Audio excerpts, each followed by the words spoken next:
Hello नमस्कार साथियों, मैं स्वागत करता हूं आपके अपने यूट्यूब चैनल टीचिंग एकेडमी में। हम लोग यूपी टेट और सी टेट को टारगेट करते हुए डेली कुछ ना कुछ पढ़ाई कर रहे हैं, जिससे सी टेट और यूपी टेट आसानी से क्लियर हो सके। तो आज हम लोग पढ़ने वाले हैं घरों के प्रकार, यानी कि जो सी टेट और यूपी टेट का चुनिंदा प्रश्न जिससे आता है उसके बारे में पढ़ने वाले हैं। इससे बाहर एक भी क्वेश्चन घरों के प्रकार से नहीं जाएगा अगर आप लोग इसे अच्छी तरीके से नोट्स बना लेते हैं और लिख लेते हैं। तो वीडियो स्टार्ट करने से पहले बता दूं, बहुत ही जल्द प्रीवियस ईयर पेपर सॉल्व भी मैं कराने वाला हूं। अगर चैनल पे न्यू विजिट किए हैं तो चैनल को सब्सक्राइब कर लीजिए और ज़्यादा से ज़्यादा अपने दोस्तों में इस वीडियो को शेयर करिए। आइए करते हैं वीडियो को स्टार्ट बिना देरी के। तो पहले पढ़ेंगे हम लोग असम के मकान के बारे में, उसके बाद पढ़ेंगे मनाली के मकान के बारे में, फिर लेह के मकान के बारे में, फिर राजस्थान के मकान के बारे में, फिर कश्मीर के मकान के बारे में, क्या खासियत है, कितने ऊंचाई पे बनते हैं, कैसे बनते हैं, पूरे डिटेल में पढ़ने वाले हैं। दिल्ली के मकान के बारे में, बकरवाल लोगों के मकान के बारे में, और जानेंगे कि कुछ महत्वपूर्ण बिंदुओं के बारे में हम लोग चर्चाएँ करेंगे। अगर चैनल पे पहली बार आए हैं तो चैनल को ज़रूर सब्सक्राइब करके जाइएगा। तो देखिए, पहले पढ़ेंगे घरों के प्रकार में, पहले पढ़ने वाले हैं असम के मकान के बारे में। तो जो असम का मकान है क्या है, असम के मकान के बारे में हम लोग पहले पढ़ने वाले हैं। तो आप देख सकते हैं हमारे घर ज़मीन से लगभग 10 से 12 फुट ऊंचे बने होते हैं, यानी कि जो असम का घर होता है वह 10 से 12 फुट की ऊंचाइयों पे बना होता है। ठीक, और क्या है इसकी खास बातें, इन्हें मजबूत बांसों के खंभों पर बनाते हैं। बांस के खंभों पर असम के मकान का निर्माण किया जाता है। यह घर अंदर से लकड़ी के ही बने होते हैं, यानी कि आप चित्र में देख सकते हैं, आप ये चित्र में देख सकते हैं जो असम का घर होता है वह लकड़ी का बना होता है। ठीक, बढ़ते हैं आगे।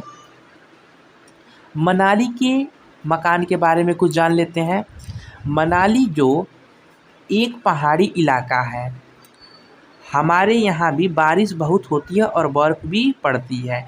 जो मनाली है, मनाली जो है यहाँ पे यह एक पहाड़ी इलाका है और यहाँ पे हमेशा यानी कि बरसात बहुत होती है और बर्फ़ भी यहाँ पे पड़ती रहती है।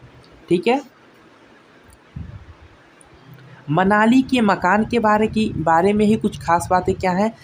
हमारे मकान पत्थर या लकड़ी से बने होते हैं। क्यों पत्थर और लकड़ी के बने होते हैं? क्योंकि यहाँ पे वर्षा अधिक होती है और बर्फ़ भी पड़ते हैं, इसलिए मनाली के जो मकान होते हैं पत्थर या लकड़ी के बनाए जाते हैं। लेह के मकान के बारे में कुछ महत्वपूर्ण बातें करते हैं। लेह के मकान के नीचे की मंजिल में खिड़की नहीं होती है। आप यहाँ पे चित्र में देख सकते हैं, आप यहाँ चित्र देख सकते हैं कि जो यह लेह का मकान है, यहाँ नीचे की पार्ट में यहाँ पे देखिए खिड़की कोई नहीं है। नीचे आप देख सकते हैं खिड़की कोई नहीं है। क्यों खिड़की नहीं है? कि छत को मजबूत करने हेतु पेड़ों के मोटे तने इस्तेमाल किए जाते हैं। जो इसके छत, जो ऊपर छत बने हुए हैं, ये मोटे तने का इस्तेमाल किया जाता है। क्यों किया जाता है इसके बारे में हम लोग आगे देखते हैं। छत समतल होती है, आप देख सकते हैं छत यहाँ पे कैसी है, यहाँ पे छत समतल होती है। लेह में मकान में छत घर का महत्वपूर्ण हिस्सा है। यहाँ गर्मियों में फल सब्जी सुखा ली जाती है, क्यों ठंडक में ये नहीं मिलती। क्योंकि गर्मियों में क्या किया जाता है, यहाँ पे गर्मियों में फल जो सब्जी होता है सुखा लिया जाता है, क्योंकि ठंडक में ये नहीं मिलती हैं। ठीक है, इसलिए यहाँ की छतें समतल होती हैं फल और सब्जी को सुखाने के लिए। ठीक, बढ़ते हैं आगे। लेह के मकान की कुछ महत्वपूर्ण बातें। लेह में लोग सर्दियों में नीचे की मंजिल में रहते हैं, क्योंकि मोटी मोटी दीवारें, लकड़ी के फर्श और लकड़ी छत ठंडक से बचाती है।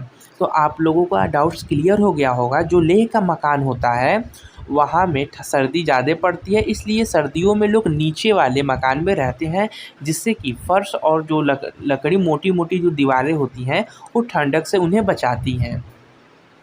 बढ़ते हैं आगे। राजस्थान के मकान के बारे में कुछ महत्वपूर्ण बातें करते हैं। हमारे यहाँ बारिश बहुत कम होती है और खूब गर्मी पड़ती है। आप लोग को पता है कि राजस्थान में वर्षा बहुत ही कम होती है और गर्मी बहुत पड़ती है, ठीक। हम लोग मिट्टी के घरों में रहते हैं। यहाँ के जो लोग होते हैं वो मिट्टी के घरों में रहते हैं। राजस्थान के मकान के बारे में ही कुछ बातें हैं कि घरों की दीवार बहुत मोटी होती है। क्यों मोटी होती है? क्योंकि यहाँ पे वर्षा बहुत कम होती है। इन दीवारों को मिट्टी से लीप पोत कर सुंदर बनाया जाता है। आप लोग यहाँ चित्र में देख सकते हैं कि यहाँ का जो मकान होता है, यहाँ मिट्टी का मकान व घर बनाया जाता है और इसे लीप पोत कर सुंदर बनाया जाता है। छतें कटीली झाड़ियों की बनी होती हैं। जब राजस्थान है, यहाँ पे वर्षा नहीं होगी तो सभी जो पेड़ पौधे होते हैं वे कांटों में परिवर्तित हो जाते हैं। तो जब कांटों में परिवर्तित हो जाएंगे तो जो कांटे होंगे उन्हीं की झाड़ियों से छत को निर्माण किया जाएगा, यानी कि छत का निर्माण होगा, तभी तो उसमें लोग रहेंगे। बढ़ते हैं आगे। कश्मीर के मकान के बारे में समझ लेते हैं। कश्मीर में सिकरा घूमने हेतु तथा हाउस बोट टूरिस्ट हेतु प्रयोग होती है। आप ये देख सकते हैं, ठीक। हाउस बोट 80 फुट लंबाई व 8 से 9 फुट चौड़ाई के होते हैं। यानी कि ऐसे लंबाई की बात करें तो ये 80 फुट, यानी कि मैं अच्छे समझा देता हूँ। ये देखिए लंबाई जो इसकी देख रहे हैं ये 80 फुट है, ठीक। और जो इसकी चौड़ाई है, यानी कि जो उधर का भाग है, ये कितना है? 8 से 9 फुट का होता है, ठीक। कश्मीर का ही महत्वपूर्ण भाग है। डल लेक व झेलम नदी दोनों श्रीनगर में है। आप लोग को इसको याद रखना है क्योंकि सीटेट का चुनिंदा प्रश्न है। डायरेक्ट क्वेश्चन उठा के इसी में से पूछता है, इससे बाहर एक भी प्रश्न नहीं जाएगा। हाउस बोट में खास डिजाइन बना होता है जिसे ख़त्म बंद कहते हैं। जो ये हाउस बोट है इसमें जो डिजाइन किया गया है इसे ख़त्म बंद बोला जाता है। पूछ देगा जो हाउस बोट यानी कि डल लेक और झेलम नदी में जो श्रीनगर में है, जो हाउस बोट में जो खास डिजाइन होती है वो किस चीज़ की बनी होती है, कैसे बना होता है? तो आप कहेंगे उसके क्या बोलते हैं, जिसे उसे क्या कहते हैं? ख़त्म बंद कहते हैं, ख़त्म बंद, ठीक है। बढ़ते हैं आगे।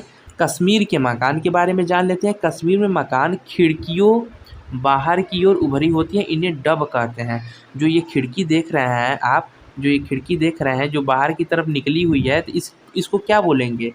डब बोलते हैं। जो खिड़की बाहर की तरफ निकली रहेगी उसको डब बोलते हैं। और ये कहाँ पे खिड़कियाँ बाहर निकली रहती हैं? कश्मीर में, ठीक। दिल्ली के मकान के बारे में बात करें तो दिल्ली भारत की राजधानी है, आप लोग को पता होगा। और आप लोग के सामने ये चित्र मैंने लगा दिया है, आप लोग देख सकते हैं। दिल्ली में ऊंची ऊंची इमारत एवं ऊंचे मकान होते हैं। आप यहाँ चित्र के माध्यम से भी आप इस चीज़ को देख सकते हैं और समझ सकते हैं। बकरवाल लोगों के मकान कैसे होते हैं? किसी टॉपिक से प्रश्न आए चाहे ना आए, बकरवाल लोगों के मकान से रिलेटेड टॉपिक जरूर क्वेश्चन इससे उठता है। सीटेट और यूपी टेट का चुनिंदा यह टॉपिक होता है। बकरवाल लोग लकड़ी व मिट्टी के घरों में रहते हैं। आप लोग यहाँ देख सकते हैं, ये बकरियाँ चराते हैं। नाम से क्लियर हो जा रहा है कि बकरवाल यानी कि बकरी, ठीक। तो यहाँ पे लोग बकरी चराते हैं। कुछ महत्वपूर्ण बिंदुओं को समझते हैं। आप देख रहे हैं स्क्रीन पे, कुछ महत्वपूर्ण प्रश्नों को देख सकते हैं। तो यहाँ पे क्या है? यहाँ पे है गोबर से ज़मीन की पुताई से मिट्टी में कीड़ा नहीं लगता। तो यहाँ पे आप देख रहे हैं एक औरत है जो कि गोबर से पुताई कर रही है ज़मीन को, इससे क्या होगा? कीड़ा नहीं लगेगा, ठीक है। और आप देख रहे हैं कि महत्वपूर्ण बिंदु में ही एक पार्ट ये भी है कि आप देख सकते हैं सोहना गांव हरियाणा में है। पूछेगा सोहना गांव कहाँ है, तो आप बोलेंगे हरियाणा में है। सोहना से दिल्ली के बीच गुड़गांव शहर स्थित होता है, यानी कि स्थित है, ठीक है। अब देख सकते हैं ये लास्ट स्लाइड है आप लोग का। आप देख सकते हैं कि डेरा गाजी खान पाकिस्तान में है। पूछेगा क्वेश्चन कि डेरा गाजी खान कहाँ है, तो आप बोलेंगे पाकिस्तान में है। बर्फ़ में इग्लू मकान होते हैं, ठीक है। मैं उम्मीद कर रहा हूँ कि आप लोग को बहुत ही बेहतरीन तरीके से यह मकान समझ आए होंगे। अगर चैनल पे न्यू विजिट किए हैं तो चैनल को फटाफट सब्सक्राइब कर लीजिए और ज़्यादा से ज़्यादा अपने दोस्तों में शेयर करिए। सीटेट यूपी टेट बहुत ही आसान तरीके से मैं चित्रात्मक तरीके से मैं आप लोग को पढ़ा रहा हूँ। अगर आप लोग को पसंद आ रहा होगा तो कमेंट करके ज़रूर बताइएगा और मेरे में जो कमी है उस कमी को भी ज़रूर बताइएगा, जिससे कि मैं सुधारने का कोशिश अवश्य करूँगा। मिलते हैं ऐसे ही बेहतरीन वीडियो के साथ, तब तक धन्यवाद।